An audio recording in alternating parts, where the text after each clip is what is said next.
Campaign 2020 is sponsored by Wisconsin Hospital Association, Quick Trip, Wisconsin Counties Association, Wisconsin Realtors Association, and Wisconsin Operating Engineers Local 139.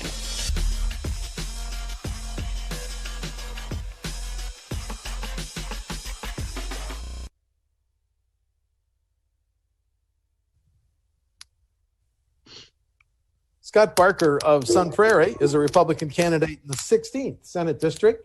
The election is November 3. Scott, welcome to WisconsinEye. Good morning, Steve. Thanks for having me. I noticed from going through your campaign websites, you're emphasizing the need to work on Wisconsin's infrastructure. The governor recommended raising the gas tax last year to provide a stable source of funding for highways. Could you vote to raise the gas tax, Scott? That is something that I would support. That's something that seems like it does have a fairly decent support, even among other Republicans. They do seem a little torn between installing toll roads or increasing the gas tax. I would rather see us increase that gas tax and get rid of the minimum markup before we start installing toll roads in Wisconsin. We do need to have a long-term plan for funding our infrastructure so that this isn't a topic of discussion for every single budget.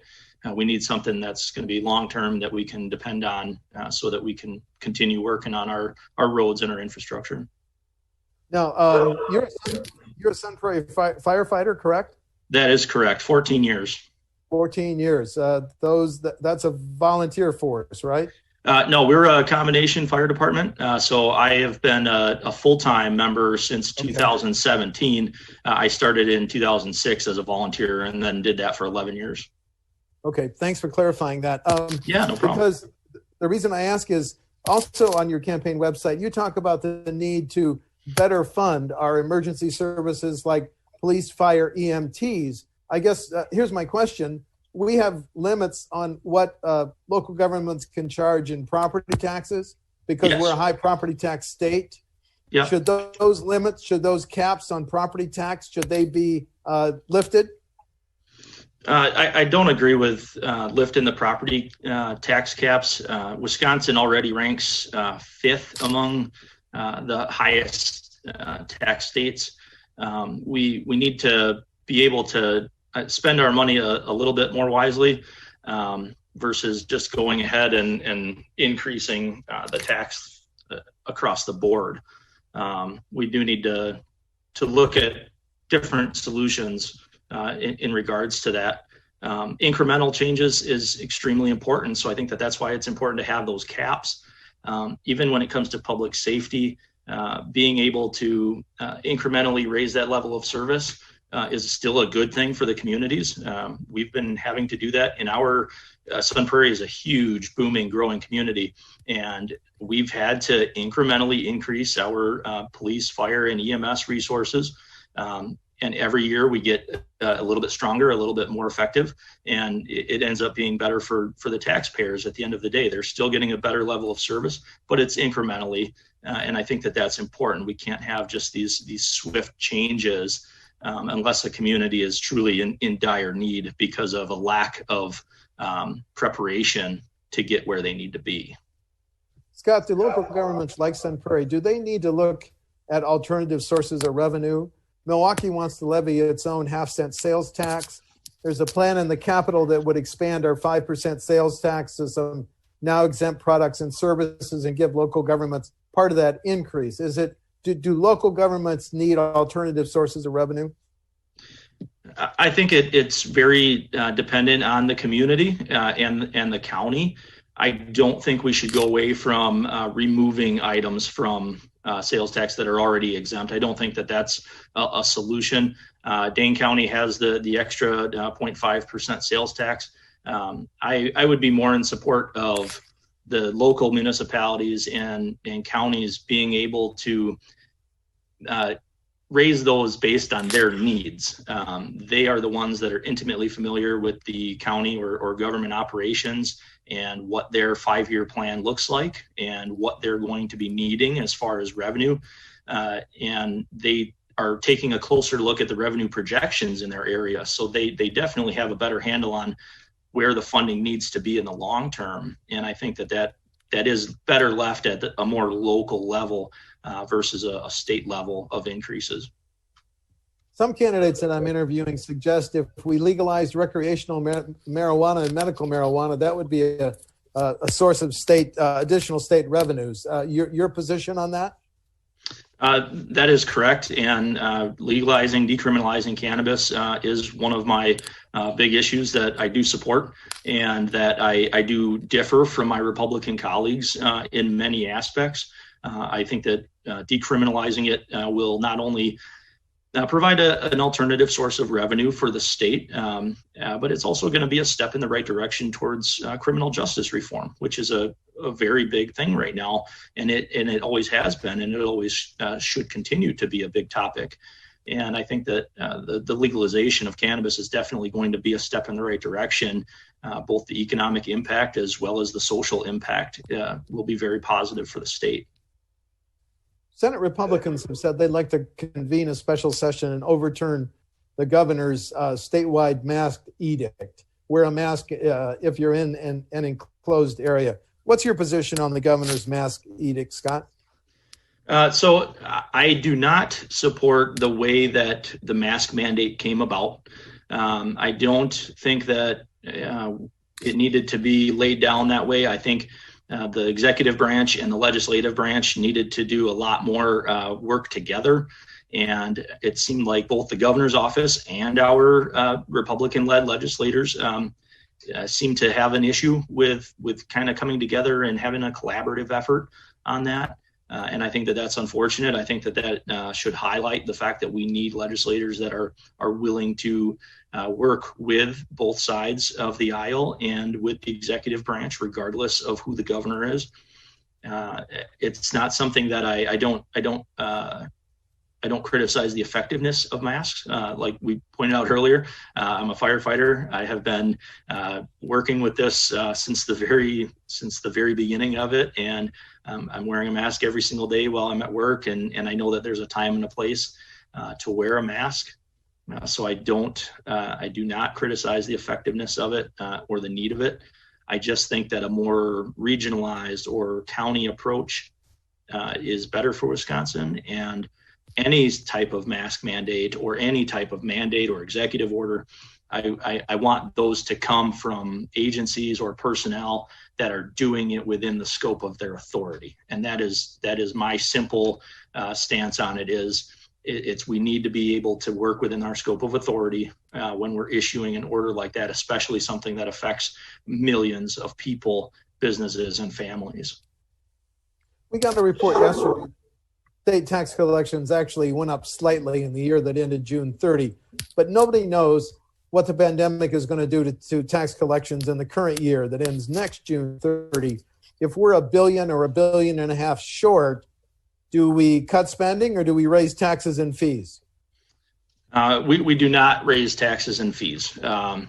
We can't do that. That is going to put more financial strain on families that are already struggling. It's going to put more financial strain on businesses that are already struggling because of this. We're going to have to cut spending in order to make up some of that difference. Now, this is going to need to be a very collaborative effort with the governor's office, with the department heads, and with all of our lawmakers, both Democratic and Republican, because we want to do everything we can to limit the impact on all of our state employees. And we do not want to have any type of negative effects on critical services that the state is providing. So we have to be able to balance that. We are going to have to utilize those department heads, especially that are intimately familiar with their budget, with their operating procedures.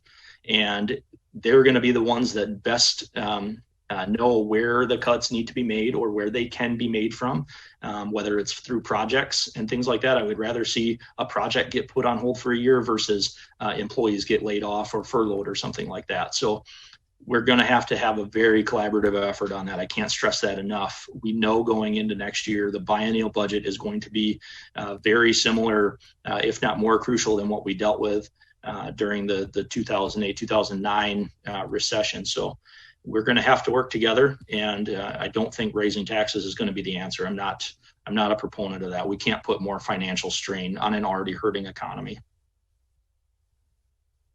The debate in the Capitol over who should draw the next congressional legislative district lines. The governor wants a People's Maps Commission, to draw them. The Constitution says the party in power in the Capitol should draw them. Who's right? So I do not think that the People's Maps is a good alternative. From what I've been able to find out about the People's Maps Commission, it's hardly a bipartisan effort. The committee will be overseen by the Department of Administration, which is going to be overseen by a Democratic governor next year, as well as the committee is very small. It is only a 8 or 9 voting member committee from the congressional districts and a couple other community leaders. And the people that are appointing those positions are former or current judges, and 2 of the 3 are from some of our bluest counties in Milwaukee County and Dane County. So I have a hard time just buying that it's a bipartisan effort. I do believe in fair maps. I do believe that we should look at how we are restructuring our districts. I just don't think that the people's maps, as they call it, is a true, fair, bipartisan support effort. I think we need to also look at the fact that just prior to Governor Walker taking office in that 2009, 2008 area, everyone knew that 2011 would bring redistricting. And at that time, Democrats had control of the legislature. They had control of the governor's office, and they did not make changes to the way that the maps are drawn. So we need to sort of look at history. This isn't just a Republican problem, as it likes to get sort of put on the shoulders of Republicans. Democrats also had their chance to fix this issue. So I support fair maps. I don't support the People's Maps Initiative simply because it is not a bipartisan effort. And it talks about being needed to not disenfranchise people of Wisconsin. Yet, as far as I could read in it, we're already disenfranchising a lot of people in our communities, such as the Hmong community.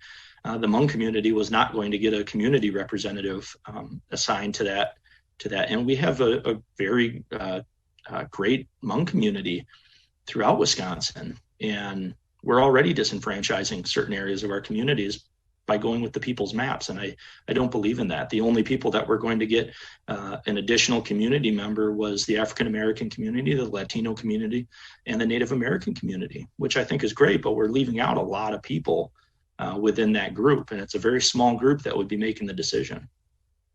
The governor has asked for a special session to act on his 9-bill package of policing reforms.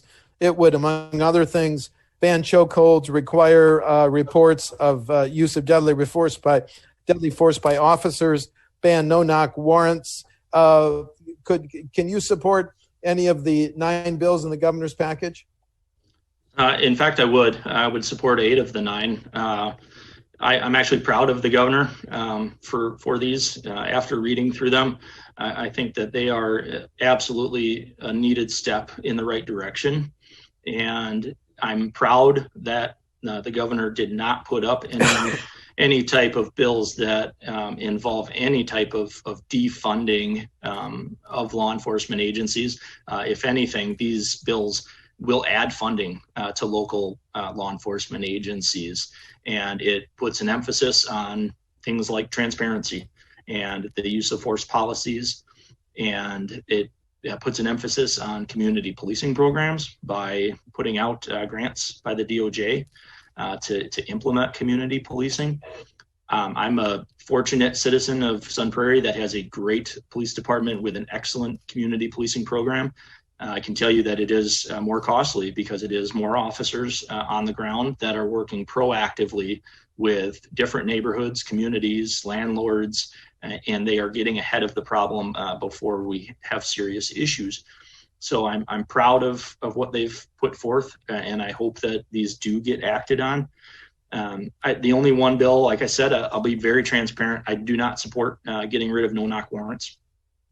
No-knock warrants are done for the safety of the first responders, for the safety of the officers. These are only done with either suspects of very violent crimes or with a violent history. And by getting rid of a no-knock warrant, you are giving that suspect time to possibly arm themselves and harm officers as they enter the building.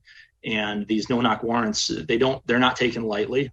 These have been through a well-vetted process that a judge in our area right here, a Dane County Circuit Court judge, has signed off on and said, yes, this is a case where this is a needed type of warrant. So there is a well-vetted process that these go through, and these are not taken lightly.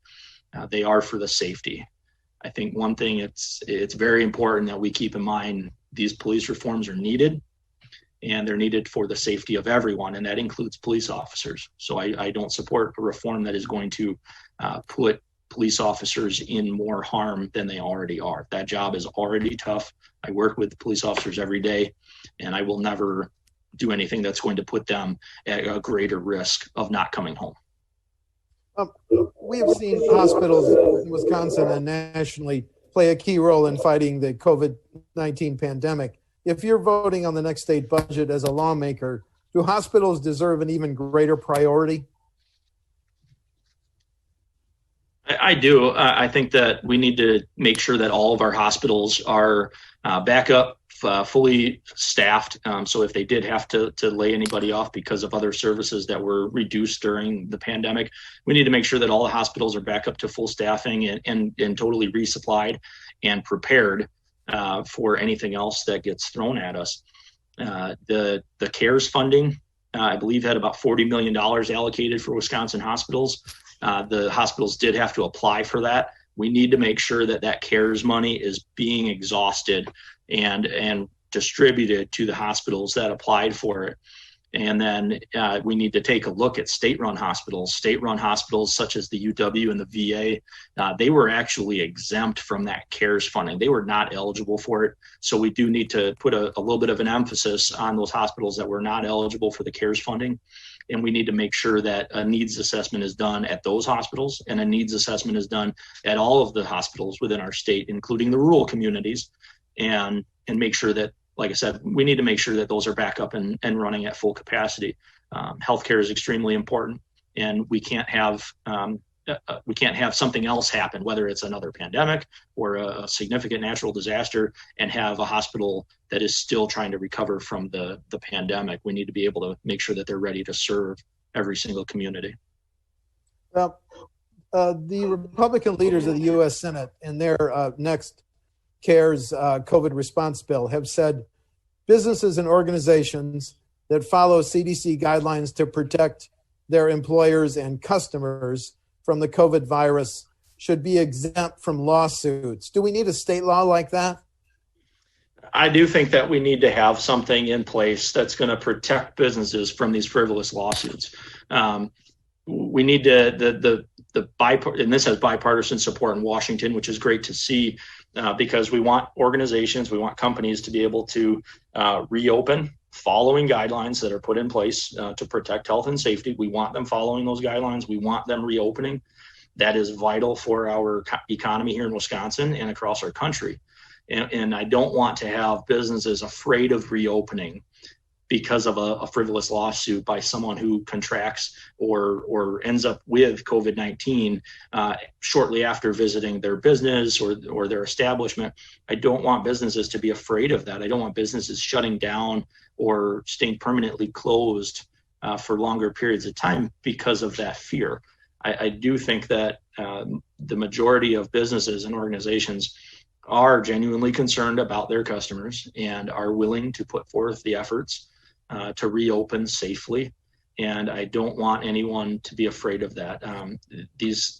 The way that they worded that is that the businesses or the organizations followed guidelines, and did not demonstrate any type of gross negligence or willful misconduct. And I think that that's the important thing to look at is was the company doing everything that they should have been doing? And then that should provide them a little bit of protection from those lawsuits. When a school district or local government plans a public works project, should they have to give a preference to Wisconsin businesses? A study found that out-of-state contractors got $72 million in contracts for public works projects in 2015, but that total went up to $146 million in 2018. Local governments have to give a preference to Wisconsin businesses? I think that we should. I think that we should definitely give that preference as long as the company is able to meet the criteria of the job, and we are not sacrificing anything because of it as far as quality or time frames. I think that they should. We're not only helping out by supporting our own local workforce by giving preference there, but we are supporting a fairly extensive supply chain network within our state to keep those projects going and to keep those companies supplied. So there's a very positive trickle down effect of giving the preference to the in-state companies. And in addition, by doing this, we're putting dollars back into economic activity throughout the state. And I think that is going to be extremely important to come next year when we do have businesses that are still hurting and still suffering because of 2020.